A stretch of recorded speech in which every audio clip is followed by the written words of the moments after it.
Dear aspirants, ఒకసారి screen మీద కనిపిస్తున్నటువంటి ఈ ప్రీవియస్ ఇయర్ క్వశ్చన్ చూడండి. A man bought a horse and a carriage for 30,000. He sold the horse at a profit of 20% and carriage at a loss of 10%. In the overall transaction, he is getting 2% profit. ఒక వర్తకుడు గుర్రాన్ని మరియు గుర్ర బగ్గిని కలిపి 30,000 రూపాయలు కొన్నాడు. గుర్రాన్ని 20% లాభంతో అమ్ముతున్నాడు. గుర్ర బగ్గిని 10% నష్టంతో అమ్ముతున్నాడు.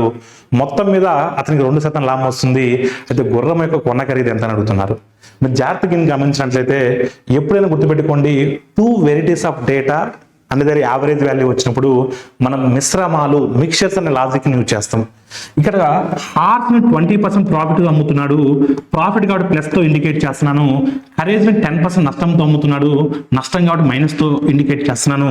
ఓవరాల్గా అతనికి 2% ప్రాఫిట్ వచ్చింది, అందుకని ప్లస్ ఇండికేట్ చేస్తున్నాను. డయాగోనల్ డిఫరెన్స్ తీసుకుంటున్నాను. -10 + 2 అంటే డిఫరెన్స్ 12 వస్తుంది. +20 + 2 అంటే డిఫరెన్స్ 18 వస్తుంది. ఎప్పుడైనా గుర్తుపెట్టుకోండి, ఆపోజిట్ సైన్ వచ్చినప్పుడు యాడ్ చేయాలి, సేమ్ సైన్ వచ్చినప్పుడు సబ్ట్రాక్ట్ చేయాలి. రేషియో అనేది మనకు 2:3 వస్తుంది. మొత్తం మనకు 5 పార్ట్స్ అంటే 30,000. Total cost of price 30,000. Each part 6,000 అవుతుంది. అడిగింది గుర్రం కాబట్టి, హార్స్ కాబట్టి 2 పార్ట్స్. 2 × 6,000 అంటే 12,000. Option 3 is the right answer. Thank you all of you.